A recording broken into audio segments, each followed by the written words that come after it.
that is the constraint, that's the entrance to the shofar. But if we go through it, we push through, we can actually have the music come out the other side. Thank you very much, ladies and gentlemen. Thank you, Rabbi Eli. If you just want to pass your microphone down the line, we'll hear from the Venerable Neng Rong. Right, thank you very much for inviting me here today. As most of you probably knows, that Buddhism talks about life is suffering. And so suffering is a term that we use in Buddhism, but it is not as the meaning of suffering in Buddhism is not as the definition of it is not as it's not actually similar to what we use in the common language, suffering.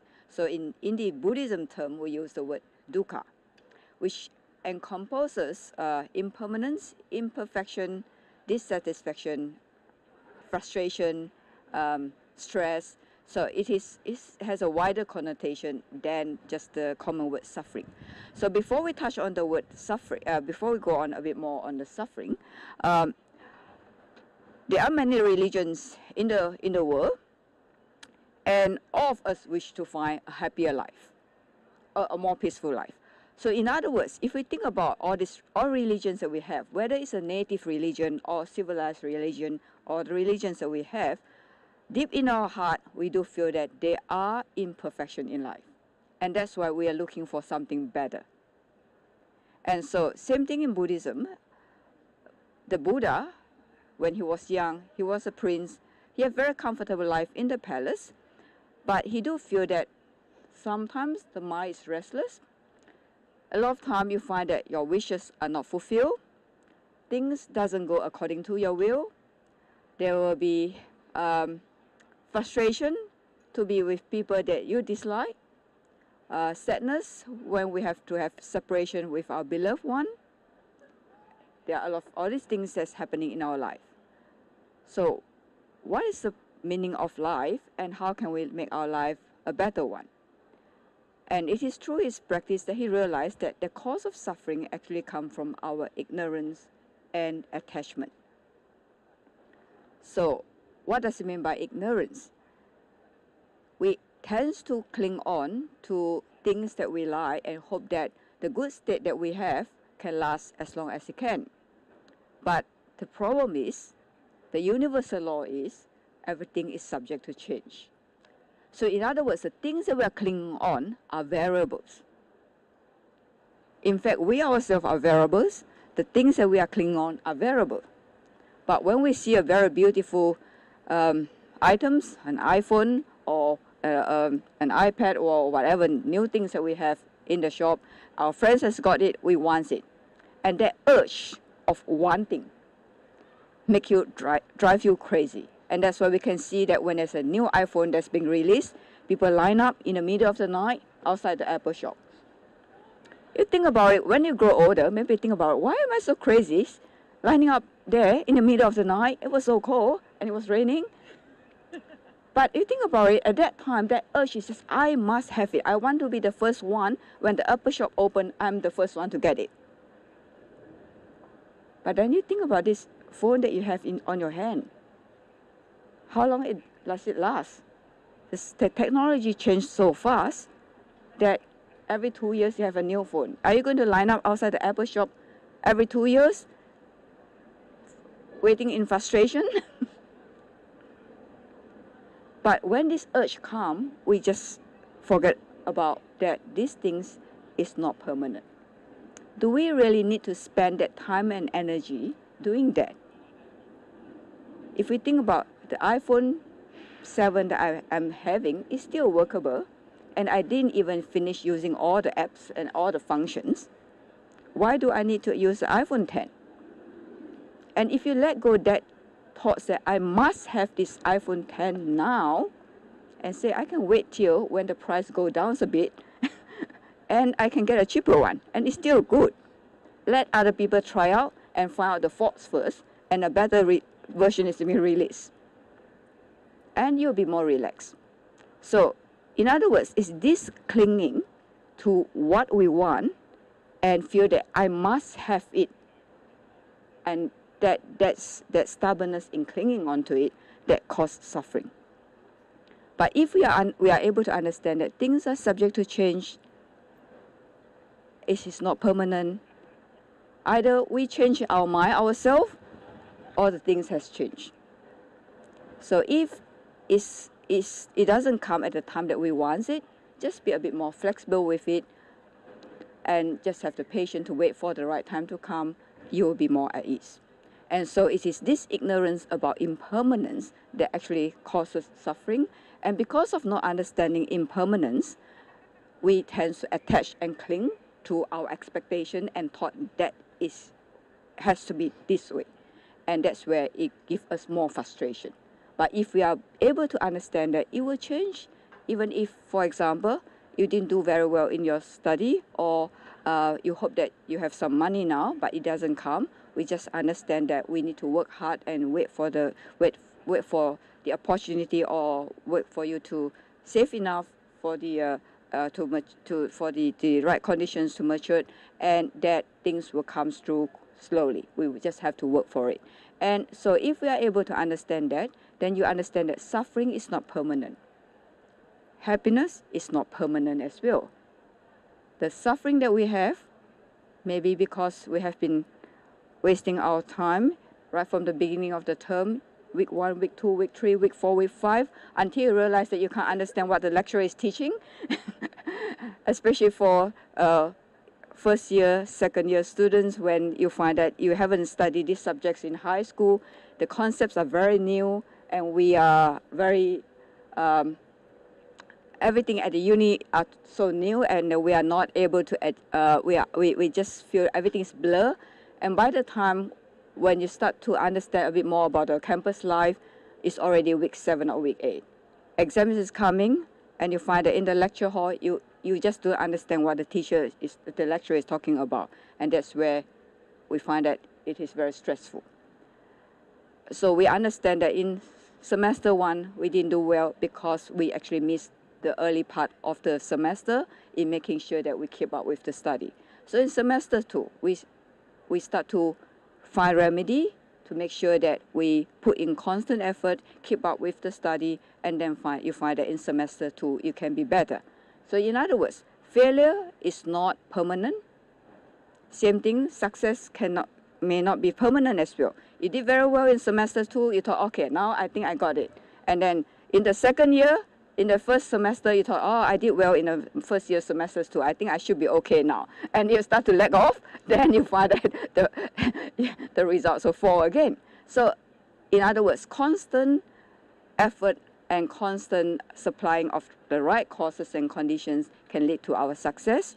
And if we constantly supply ourselves with wrong causes and conditions, we lead to the frustration. And that's what the Buddha realized. And he realized that every one of us can create a better life for ourselves by putting in better causes and cultivating the wholesome causes and conditions to lead to our future.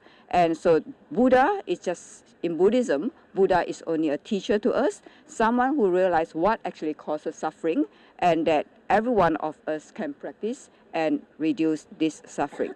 And so he's a teacher to us. He only shares with us his experience and method of practice, and that's how he teaches us. And so the purpose of practicing Buddhism is to understand the truth of impermanence, the truth of ourselves, the truth of things that we are clinging on to, what causes suffering, and that we try to relate it to all incidents that we encounter in life, and hopefully we can gradually develop our wisdom and become more at peace and at ease. Thank you.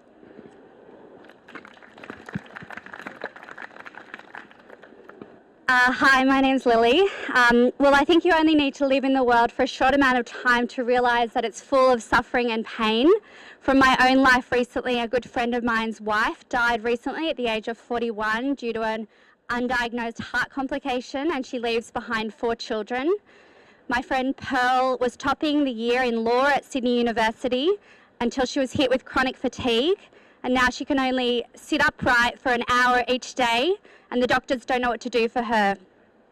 Myself, I've suffered from depression for 15 years, and sometimes it's been so bad that I've wanted to take my own life. But the hope that Christians have is that this life, which is full of suffering and pain, is not all there is. The future that awaits those who trust in Jesus is one of renewed, unbroken physical creation and of perfect relationship with God and with each other. Peace, joy, and love uninterrupted by suffering and pain and death. You can read about this all the way through the Bible, particularly in Romans 8, 1 Corinthians 15, and Revelation 21. But the problem of suffering still remains. If God is all good and all powerful, why do we suffer? Because surely an all good God would want to stop our suffering, and an all powerful God would be able to do that. Well, two truths to remember. When God created the world, there was no suffering. He created a perfect world, and it's only through human sin, through human rebellion against God, that suffering entered the world. Secondly, suffering will not be part of God's good creation when he comes again to renew it. So Jesus is going to come again and renew this creation, judge everyone and renew the creation and make it perfect. So this means that suffering is somehow a product of human rebellion. It's an alien intrusion into God's good world. And yet we also see through Scripture that God is in control of everything, that he is in control of suffering and illness and death and natural disaster. He's in control, but he's not responsible for the evil. So as the theologian Don Carson puts it, God stands behind evil differently to how he stands behind good. Don Carson acknowledges here that God is not the author, he's not the source of suffering and evil in the way that he is the author of all that is good. And it can sound contradictory, can't it, to say that God is in control of everything and yet there is suffering. But actually it's an antinomy, which is something that seems contradictory but is not. So a good example of an antinomy in the Bible is when Joseph was sold into slavery by his brothers. And Joseph said to them, "You intended to harm me, but God intended it for good to accomplish what is now being done, the saving of many lives." So throughout the Bible, we see that God uses suffering for our good. And the good is that we become more like the men and women we were created to be, more like the perfect human, Jesus, without the rubbish that drags us down in life. The good is that we know God better, that we trust him and we love him more. The Bible is saying that suffering for the Christian is valuable. And this isn't a twisted, sadistic love of suffering for its own sake. We value our sufferings because suffering produces in us, by God's kindness, truly valuable things. Things like perseverance and character and hope. So in my life, I can see through my suffering that God has grown me in compassion for others and joy in life and hope in the future. To the point that I can say I'm honestly thankful to God for what he's achieved through my suffering. Well, where do we go for ultimate evidence of this truth, that God brings about good through evil? Well, we go to the cross, that Christ was crucified, killed by evil people on false charges. It was the most wretched suffering suffered by anyone, the complete trifecta, physical and emotional and spiritual suffering, as Christ died in our place for the evil of the world. Christ willingly died in our place so that if we trust him, we will not be judged for our rebellion against God and the evil in our lives, but instead we would go free. We would be forgiven and given life to the full. Jesus suffered so that we don't have to.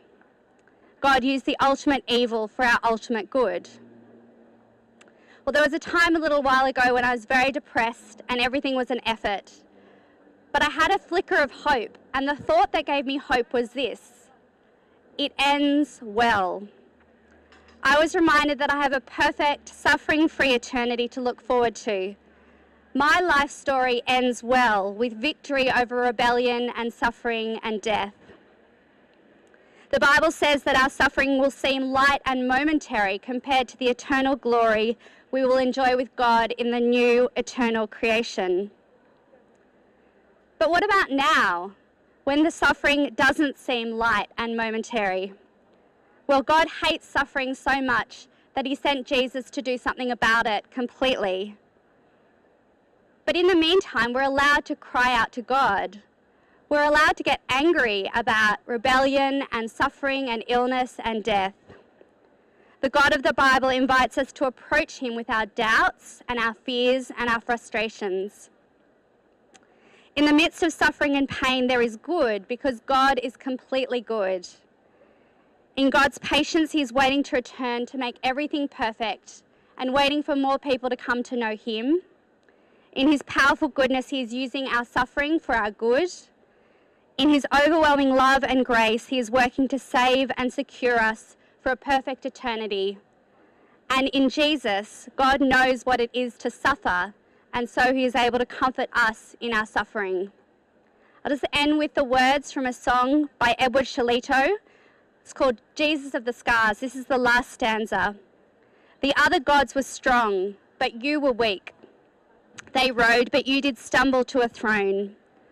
But to our wounds, only God's wounds can speak. And not a God has wounds, but ours alone. The God of the Bible has wounds. He suffered for us that we might know life to the full in him. Thank you.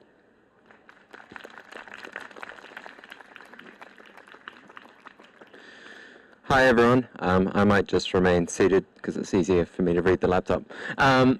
I just want to thank all of you for coming out. I think these kind of events are really important to gain different perspectives from the other side, particularly with regards to suffering. I think it's really important to understand and humanize each other because I feel like that brings humanity closer together and builds a positive relationship.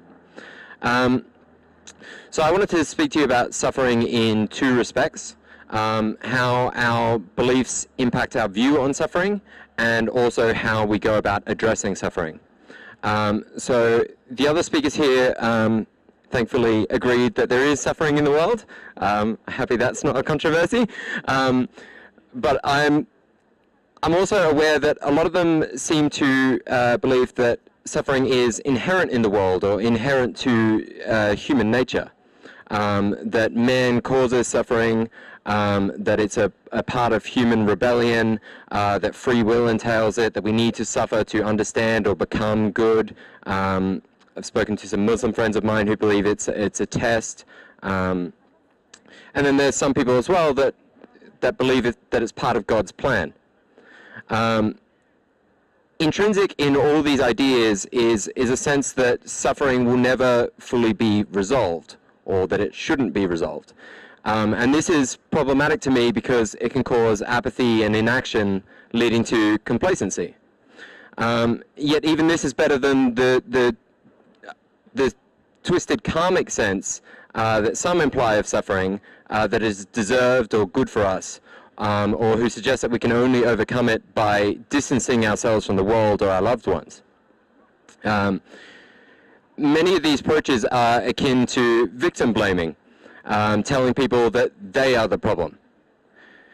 In all these views of suffering, there's one consistent factor, and that is that a belief in a higher power necessitates that suffering is intentional, that it serves some purpose, that is either good or some necessary evil.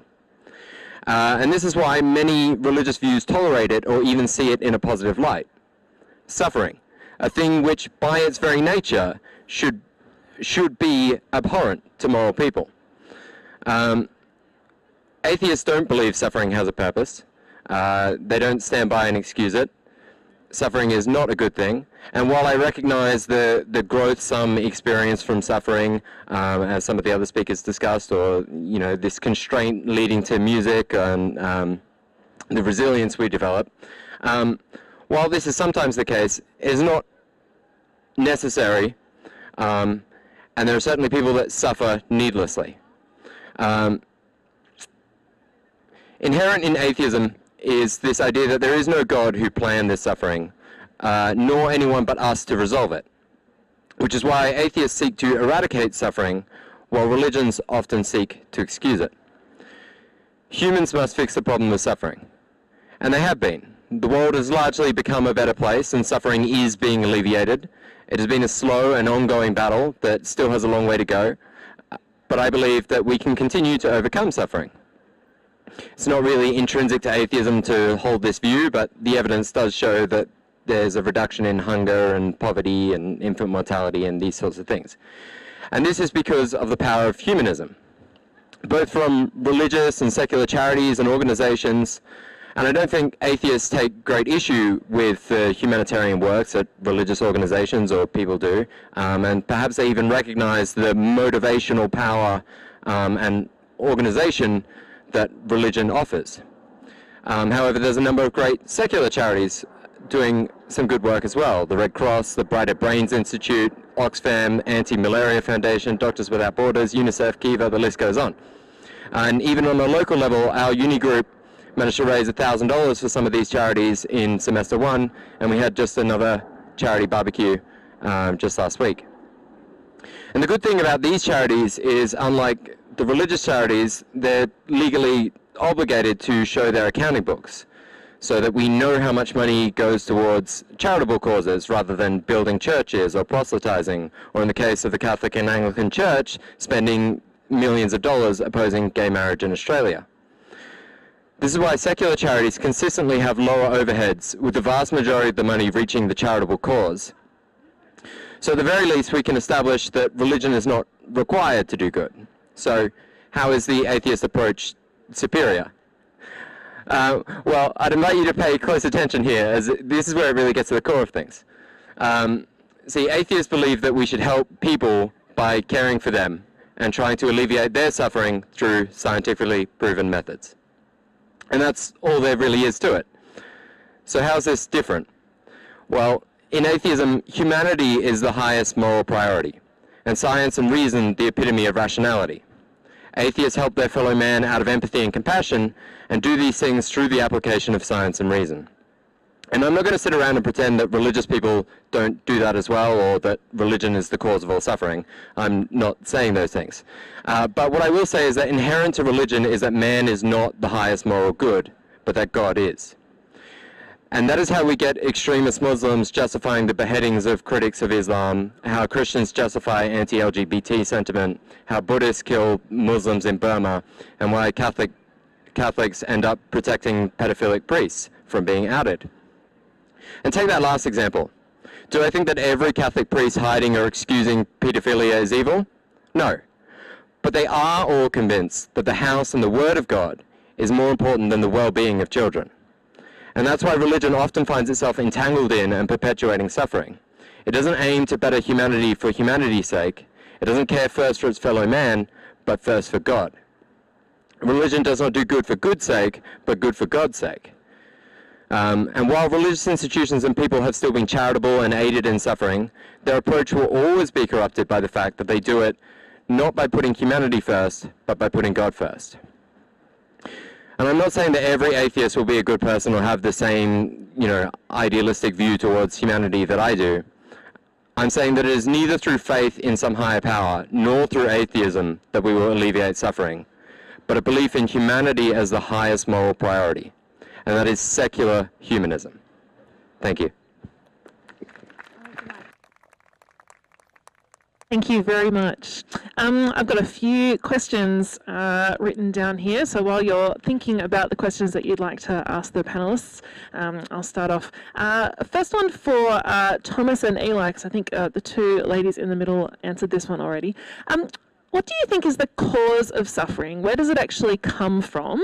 Is it just inherent to the world? Is it the result of human flaws? What is it? Quite simply, I think it's the result of living in a chaotic world with no order, with no creator. If there was this person watching over, as Lily kind of touched on the problem of evil, you would expect there not to be this kind of chaos. You might expect a system similar to karma, where good people get good things and bad people get bad things. But that's not what we see in the world. What we see is what we would expect from a world with no creator, with nobody watching over us, from a kind of natural and chaotic world where things aren't fair.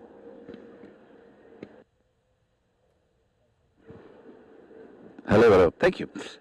Firstly, I'd like to compliment the other speakers. That was amazing. Very well spoken. Very, very interesting. And we can agree to disagree on some things, but it's always good to marvel at the intelligence and the ideas behind the things that were said. So thank you. That was very interesting. Secondly, I'd like to say there's a story about a rabbi and an atheist who used to have constant debates about faith. Of course, there is a God, there isn't a God, back and forth. And one day the atheist comes into the rabbi's office, and the rabbi he was a painter, an avid painter. He used to make beautiful paintings. And he comes in, works of art, and the atheist sees on the rabbi's desk, he's got a canvas, and it's got a beautiful artwork of some trees and some animals and some a really natural artwork piece. And it looked like it would have worked on it for months, such intricate detail. And the atheist says to the rabbi, "That is so beautiful, so colourful, so nice. How long has it taken you to do that?" And the rabbi said, "Well, actually, to be honest, what happened was I had the canvas on my desk last night. I was about to start this morning, and I left the window open, and there was some little bottles of paint and some brushes that I had on the table. And then in the middle of the night, a wind must have come, knocked over the paint, and here I am this morning, and I see this beautiful painting, and it's quite remarkable what the wind's done." And the rabbi said, and the atheist says, "Rabbi, you're kidding me. That's not possible. The wind can't make all the paint go all over the canvas so beautifully. Like it's simply not possible." And the rabbi said, "And you're saying this world happened by itself?" So, just to answer your question, is there meaning to suffering? The answer is, is there a cause? The answer is absolutely yes. God is behind everything that exists in this world. That is the Jewish faith. And there are two types of suffering. There's types of suffering which we can absolutely blame on God or relate to God. Someone born with an illness, natural disasters. Can't blame anybody except for God. Humans weren't involved. And then there's suffering which is human, which is sort of caused by human action, such as the greatest, I think the biggest causes of suffering in the last century, in the 20th century, were communism and Nazism. Both were not so religious. So the idea is, yes, there are human causes of suffering, so it's both. There's suffering that comes from God and there's suffering that comes from man.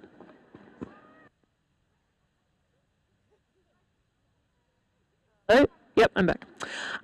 Okay, Thomas, I'll give you a pass on the next one and ask this question to the other three. So, Eli, you talked about the music that comes from tight spaces, this kind of idea that good things can come out of suffering. Neng, you talked about our need to kind of experience this conflict of suffering to come to a place of acceptance and peace and growth. Lily, you talked about suffering as being a way that we can grow and good character and things coming out of that.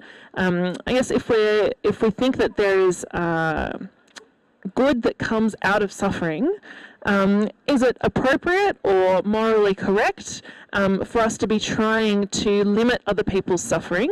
What is it that your religion kind of says about suffering is a good thing, but we should stop suffering? How do those things work together? Lily, do you want to kick us off? Hello? Yes.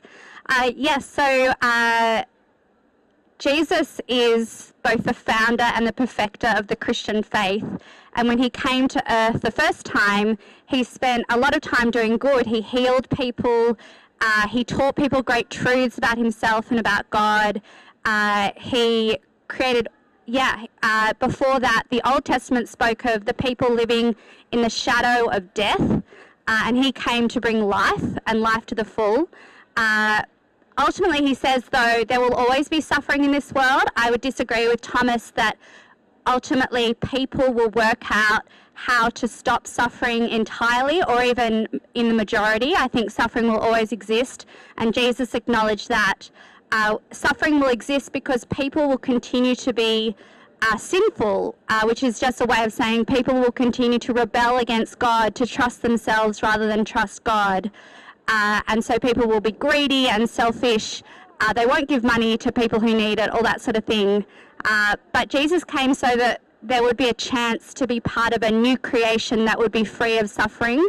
So for Jesus, it was more important that we would be spiritually alive than everything be perfect in this life, because he acknowledged that unless God was going to come in and stop everyone from doing evil things, in which case we wouldn't have choice and freedom, there is going to be evil that happens, but he's created a way for that to end one day.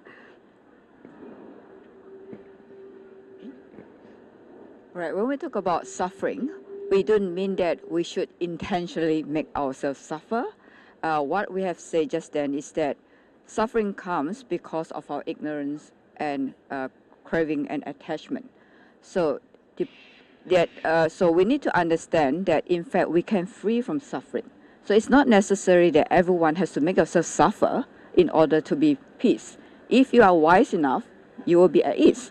And so it is not right to say that we all must suffer in order to become wise. Of course, if you are able to reflect on the frustration that you have in a wise way, then you develop wisdom through that experience.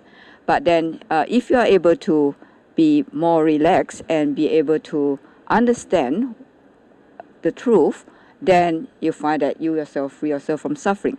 And as for others, whether we should make them suffer so that they can learn the experience, that is not what we are supposed to do.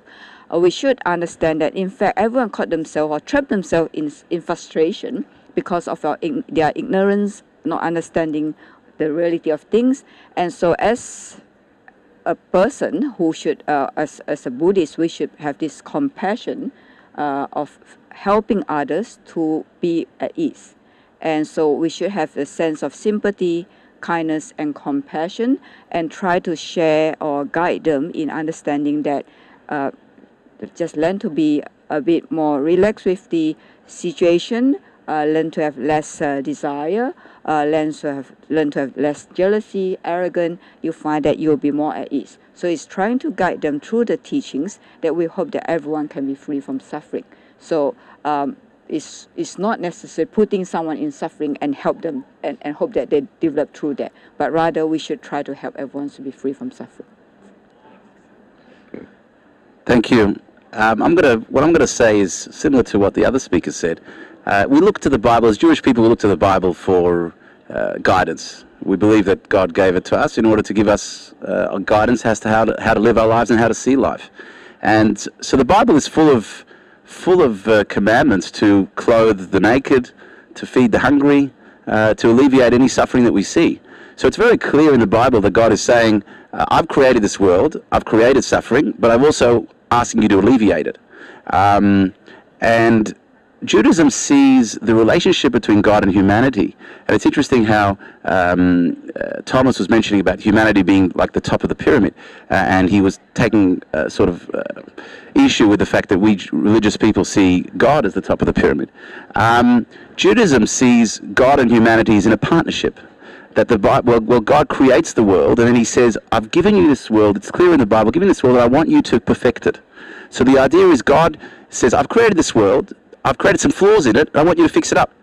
And one of those flaws is seeing when you see someone else who's hungry, you've got to feed them. When you see someone else who's naked, you've got to clothe them. When you see someone else who's going through pain, you've got to give them support. So yes, everything comes from God, but that's all part of the plan. Part of the plan is God's, I've created this imperfect world, and I want you to be a partner with me in making this world better. And one of the ways we do that is by alleviating other people's suffering as a way of service to God. As Thomas did mention, yes, we are serving God through doing that, but we're also serving humanity as well, because we're partners with God.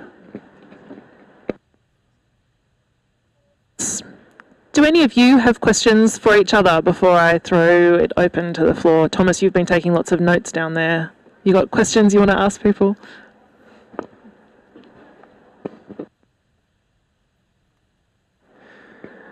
So one kind of common thread, particularly between Lily and Eli, is that how you pronounce it? Yeah.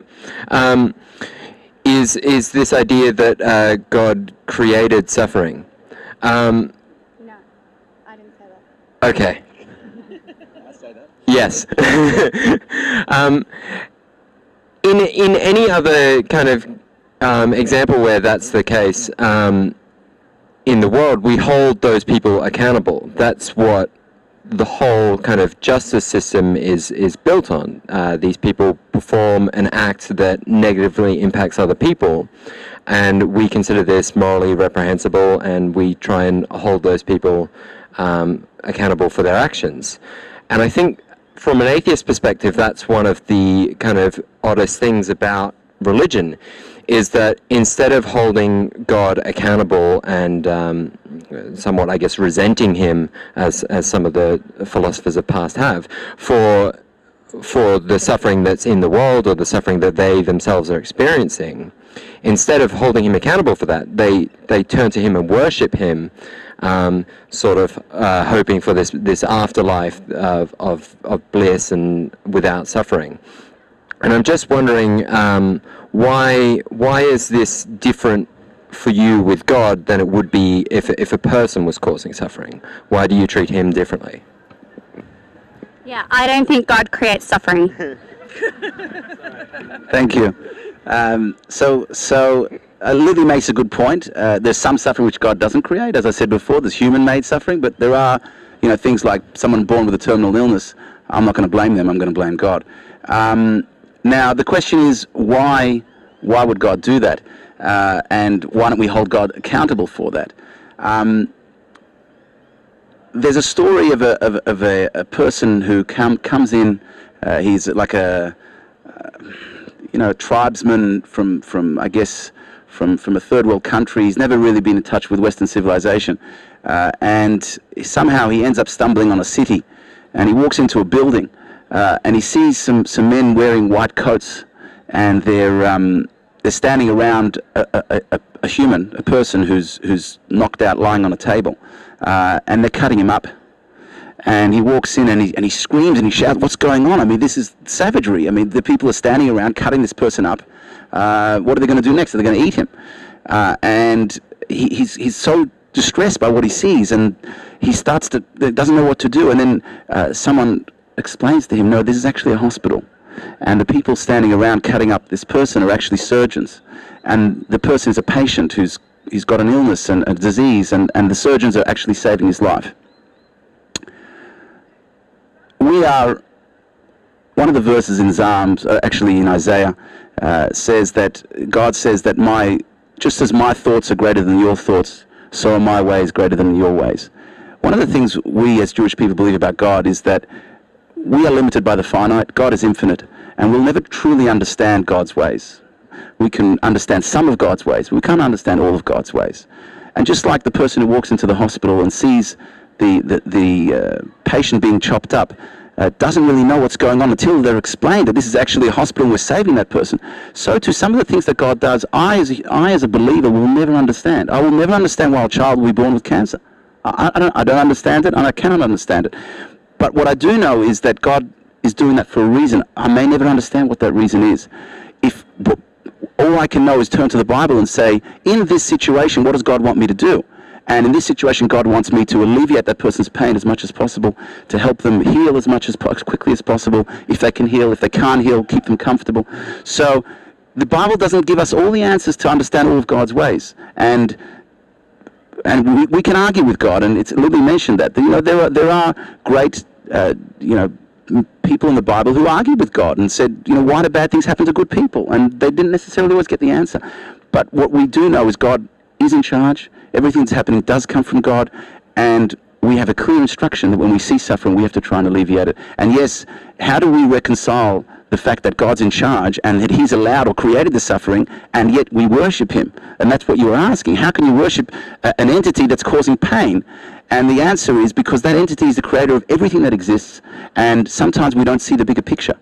Sometimes we only see that little picture, like the person coming into the hospital. He doesn't see the bigger picture, doesn't understand the bigger picture. God has the bigger picture, which sometimes we'll never understand in our limited understanding of things. And that's one of the problems of faith. Can I just add something? So the Bible says that God did create everything, but he created everything good, very good. He created people to be great and lovely to each other, to treat each other really well and to treat God well and to treat the world well and the environment well. But when humans rebelled against God, everything went wrong. So the relationship between people and God went wrong, between people and people went wrong, and with people and the environment went wrong. And actually the sin of the people, the rebellion of the people infected the earth. Romans 8 says that the earth is groaning. And so we get viruses and cancer and babies born with abnormalities. We get fires and floods and earthquakes. None of that comes from God. It comes from human rebellion. It doesn't mean that that little baby deserved to be born with an abnormality. It just means that the whole human race is infected with this thing called sin, which means that everything is broken. Now, God came as Jesus to reverse that curse, but what we see at the moment all around us is disorder and brokenness, not because God is a God of disorder, but because we are people of disorder. Sorry, Lily, can I just push back on that for a second? So you've made a really helpful distinction, I think, between God causing suffering and God, I guess, allowing suffering to play out in this broken world. But you've also claimed that God is a good God and a loving God and a God who is in control, and that you just said that Jesus came to break this curse.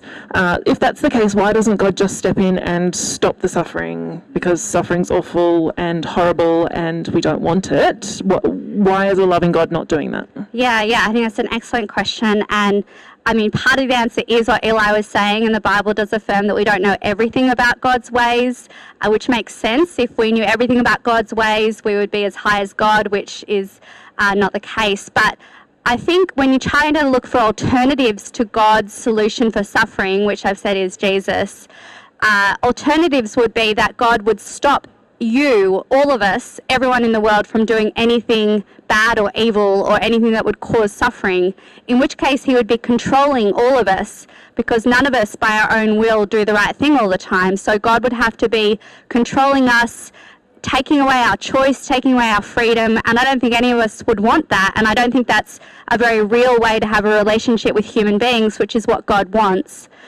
He wants people who obey him and trust him because we want to obey him and trust him, not because we're being controlled to do that. The other alternative is that God could destroy all evil and all suffering, which means he'd have to destroy all of us and all of the world. So he could do that. He's not doing that because he's patient with us and he wants us to come to know him and to trust him. But I just keep thinking, I can't think, maybe the rest of the panelists, I can't think of an alternative to what God has done that would be better to what God has done. Okay, I might throw it open to you guys. Does anybody have a question for the panel generally or from a particular panelist? Hang on, I'm just going to walk around with a microphone. So just a question for Thomas. You mentioned secular humanism, and I was thinking, wouldn't you say that secular humanism has actually inherited a lot of the baggage from monotheistic religions, because it is putting humanity on the top as opposed to considering the rest of nature, such as animals and whatnot, and humans essentially being replacing God as opposed to being an equality amongst all sentient life? Yeah, so I use the term secular humanism just because that's kind of this more common term that more people are familiar with. But whenever I talk about morality and what is moral, I always refer back to empathy. And I don't think empathy is just exclusive to humanity. I do think it extends to animals and things as well. I do think that humans tend to be more empathetic towards their fellow humans because they're more likely to relate to them, and that makes the empathy easier, which kind of touches back on what I talked about at the beginning about humanizing each other.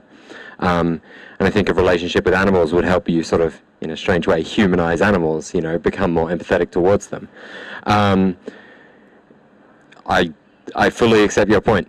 I kind of don't know what to say. I just use the term secular humanism because I don't know what secular empathyism would be or whatever. But yes, I do think that should extend to animals as well. Secular empathyism, I like that.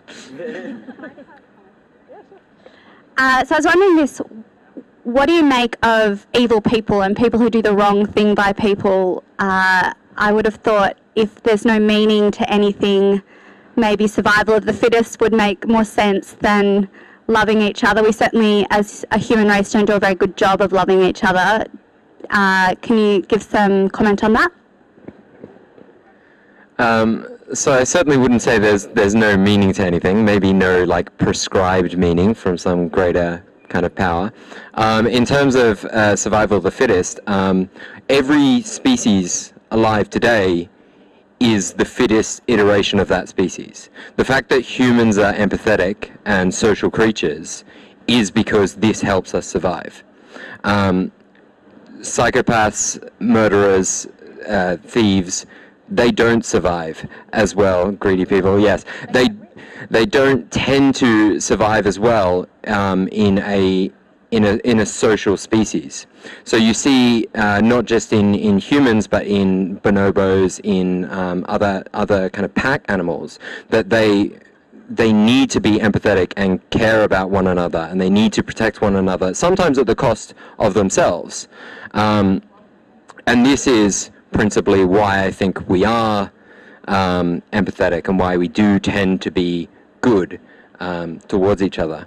And I would say that is a survival instinct, as kind of counterintuitive as it may seem. However, there will still be evil people, and I'm not saying that being empathetic is always the rational choice necessarily, and that's why I think you have to make these empathetic arguments for why you should be good. So there will still be those evil people, and that sort of comes back to why I think there is suffering in the world, because it isn't perfect, because it isn't designed, and that there just will be these people that aren't as empathetic and aren't as sociable, and that's sad. And we should put social and communal kind of consequences upon those people, as we do, and that's how we as a humanity manage that. Is there another question? Yeah. Hello. My question is to you, Thomas. So, sorry, I'm not trying to offend you or anything, but at the starting, when you guys were sharing your points and stuff, you said that we humans do things for our sake, right? For the sake of human, but you said the people who have religion do it for the sake of God, right? But for me, I am Christian, and I share what I believe because I love God, and I know that God loves everyone, and that's what I want to do. But my question is that why don't you share what you believe to other people when you say you do it for the sake of human being, and you should be aren't you meant to want to share what you believe if it's the truth, and if you want to... That's why I'm here.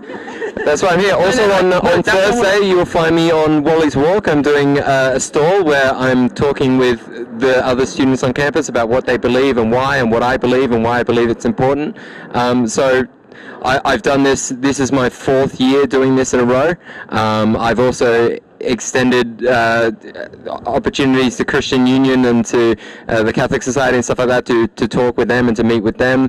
2 weeks ago, I met with the Christian group on campus, the Navigators, where we discussed our differing perspectives and stuff like that, and I talked about why mine is important. On Thursday, again, you'll find me at Philosophy Society talking to them about why I think my kind of moral beliefs in that are important as well. So I absolutely do that. I'm all about that.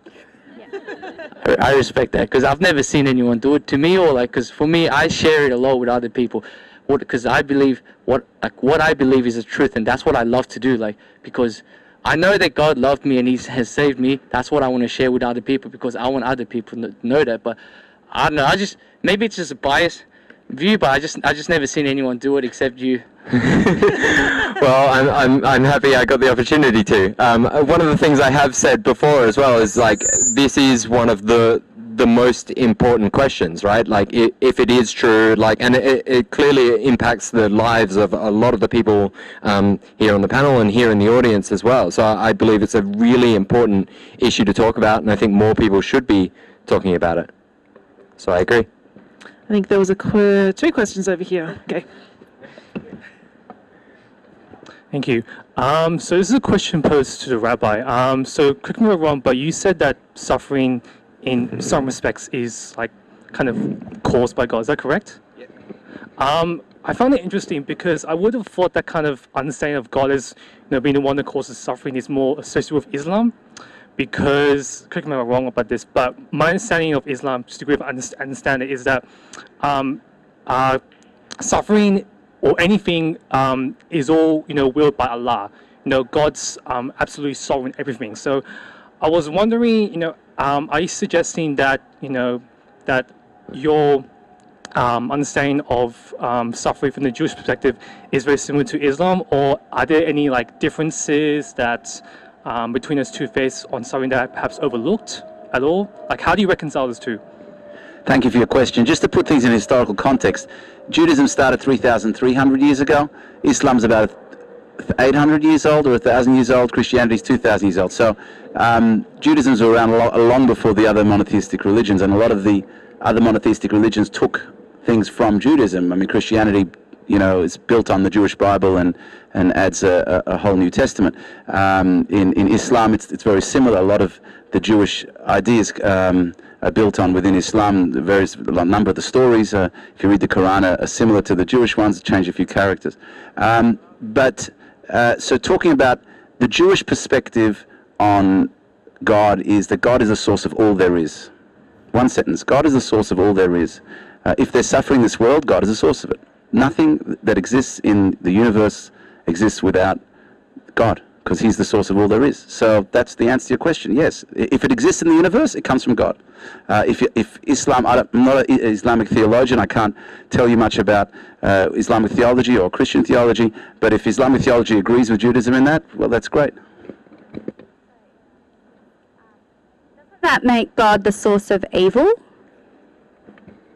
Absolutely. And that's where, again, I haven't studied much Christian theology, but my understanding of Christian theology is that Satan is the source of evil, God is the source of good. In Judaism, Satan is an angel who's answerable to God, and ultimately God is the source of everything, including evil, yes. So I should say in the Christian theology, the origin of sin and evil is a mystery. We don't know because Satan is evil, but who created Satan? So something worth pondering. Okay, I think we might have one final question over here. So just a question for the three religious groups here. Tom pointed out that religion tends to put God above people, essentially. I think in religion, God is the highest moral good. Or it seems to be the case, and that's certainly the case when you have problems like the Crusades, or when you have religious fanatics and they do these things in the name of God. So my question is, according to these religions, because people differ, but what these religions are based on generally stays consistent, is God the highest moral good? Does He put Himself above, or His glory, His need to be worshipped, above the well-being of His people? Who wants to go first? Lily? God is the creator of all, the judge of all, holy, merciful, perfect in a way that humans aren't. And yet the wonderful truth of Christianity is that He sends Jesus to serve us and to sacrifice Himself for us so that we might live and be forgiven. So even though God didn't have to do that, He did that because He loved us. And why God loves us is a bit of a mystery as well, because we're not great people, we're not very good at giving Him honour, but He wanted a relationship with us, and so He made that possible by serving us and putting Himself under us. In Buddhism, Buddha is not a god.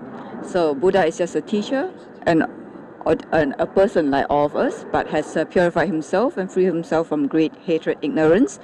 And the moral, the basic of our in Buddhist ethics is that we are all interrelated. We are all living in a society. We are all helping one another. So a sense of great appreciation to everyone around us, learn to be less selfish, will help our society to be better. Thank you. What was the crux of your question? Because I guess the crux of the question was, who does God put higher, his own worship, his own glory, or the suffering, or on the flip side, the well-being of people?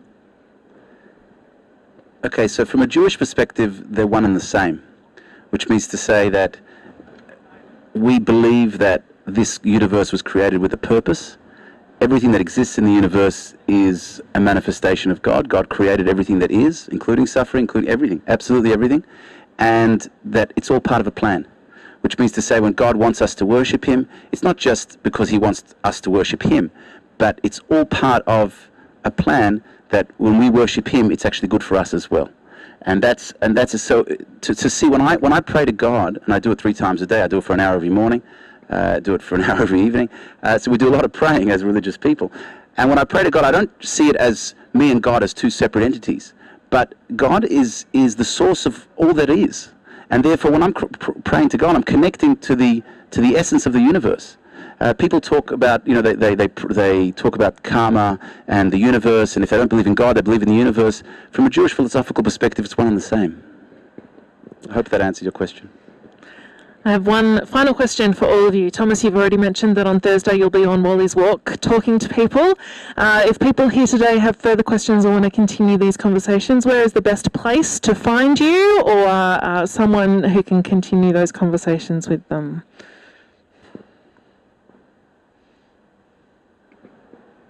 In the short term, I'm going to be sticking around for a while after this, and I'll be happy to talk to any of you about any of the questions you might have for me.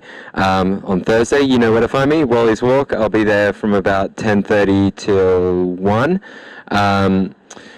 But also you can find the Macquarie Atheist and Secular Society on Facebook and kind of join that and message me there. Yeah. And reach out to me. Happy to message any of you. There's a few of you in the audience, theists, that I speak to fairly regularly about these kind of questions as well. So I'm always happy to have a chat. And if any of you are in a group as well, like one of the groups on campus, and want me to do like a talk on, secular purpose or secular morality or something like that, so then you can all have a chance to do like a Q&A or something like that, I'd be more than happy to do that. Thanks. Christian Union, you can find the best place to go is Christian Union Macquarie University on Facebook. You can get updates there. We have what we call public forums Tuesday, Wednesday and Thursday from 1 till 2. If you're on the Facebook group, that tells you where they'll meet. We meet in different lecture halls. You'll also see A-frame boards around the place. We also have discussion groups throughout the week, which are smaller groups where you can talk and discuss about the Bible and these kind of things and raise doubts and questions. That's a really good forum for that. And if you see people, we've got a hoodie. Is anyone Steph, do you want to jump up and turn around? If you see anyone in a t-shirt or a hoodie that looks like this, you can talk to them as well. All right, so I'm the chaplain, Buddhist chaplain on campus. So there's a chaplaincy center up C5C, level 4. So you just contact the chaplains up there. They'll be able to get me. Or we can contact James, the president of MacBuddhi, Buddhist Society of Macquarie University, and he will be able to reach me. Thanks. Thank you, Neng. And myself and Neng have a distinction in that we're the chaplain. I'm the Jewish chaplain here, but we're also the Jewish chaplain. You're the Buddhist chaplain at Sydney University as well. I'm the Jewish chaplain there at Sydney and at UNSW. So I move around quite a bit. I don't come here that often. But you can find me on Facebook, Rabbi Eli Feldman. There's only one in the world. Easy to find. Sometimes you have a million people with the same name. Rabbi Eli Feldman, only one on Facebook. Easy to find. You can contact me. Happy to answer questions in relation to that. If you want to see me face to face, again, I come here intermittently. You can contact the Jewish Student Union. We've got the president here, David Wernick. And if you want to do any events with the Jewish Student Union, the president's here, and he's happy to facilitate that. And if you want to, I give classes, so I do classes live on Facebook. So if you watch out on my Facebook page, I actually teach Torah live, as well as you want to see me face to face. I'm the rabbi at the Newtown Synagogue, which is next to Sydney Uni, and I teach Jewish philosophy every Saturday at 9 a.m. Wonderful. So heaps of opportunities to continue investigating, to continue asking questions, to continue in dialogue with each other. This has been a really fantastic conversation. I've really appreciated the wisdom and the insight from our 4 panellists, and from the way that we've been able to have really robust but respectful conversations to explore our differences in ideas, in worldview, in outlook, and how we approach this question of how religion can help us to understand suffering. So would you please give a big round of applause to our 4 panellists today. If you have time to stick around and continue talking amongst yourselves, please do so. Hopefully our panellists will be able to stick around for a little bit longer to answer questions.